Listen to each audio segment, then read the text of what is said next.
This is part 3 of my 5-part series that identifies 10 ways your anxious attachment could be showing up in your relationship. Let's look at the 5th and 6th patterns to help you identify where your potential attachment triggers are so you can focus on them in your healing process. The 5th pattern is the tendency to break up out of fear that if a relationship goes on too long, your partner will stop loving you. So instead of waiting for that to happen, you just cut ties before your partner has a chance to hurt you that much.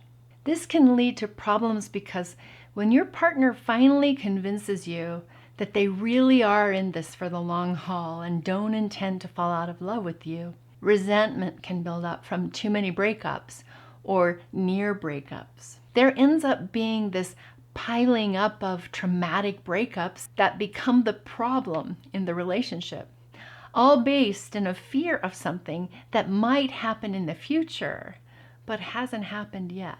If this is a pattern for you, it's crucial that you soothe yourself when you become fearful that your partner is going to stop loving you, and remind yourself that this situation is different from what you experienced in childhood.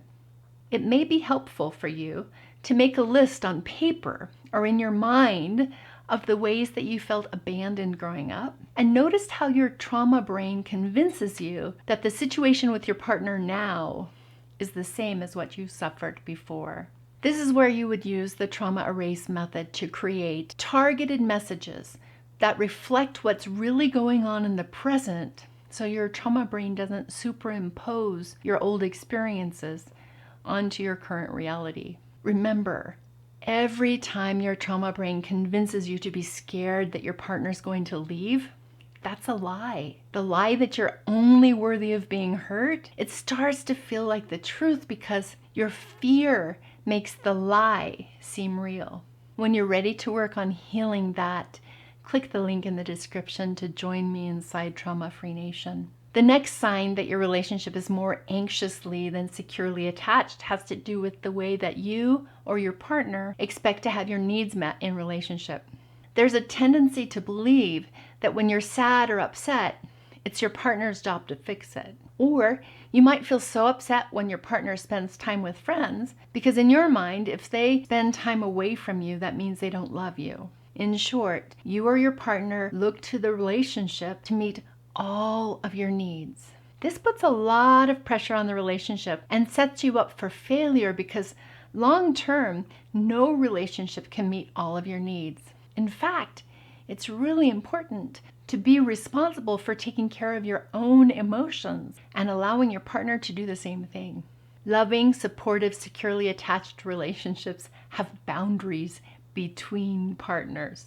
If you find yourself putting all of your social and emotional needs on your partner, it's time to look at how these needs weren't met during childhood for you and start to do the developmental work that will help you meet your own needs that you may be unrealistically placing on your partner.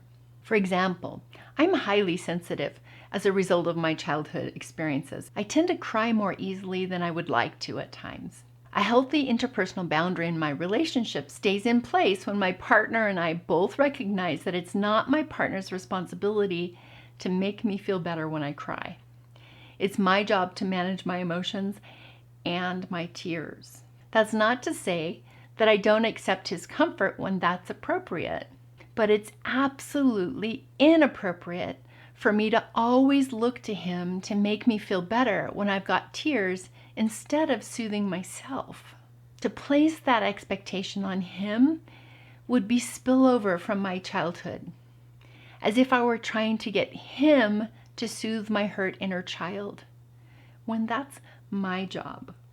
Being triggered in relationship and learning how to self-soothe are also aspects of childhood trauma that we tackle inside Trauma Free Nation, especially in our conversations over Zoom that happen twice per week, in addition to the trauma erase method curriculum that all of my community members work through to heal from the interpersonal symptoms of childhood trauma.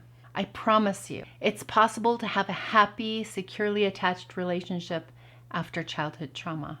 I'm Tamara, the therapist that's been there. I'm here to help when you're ready.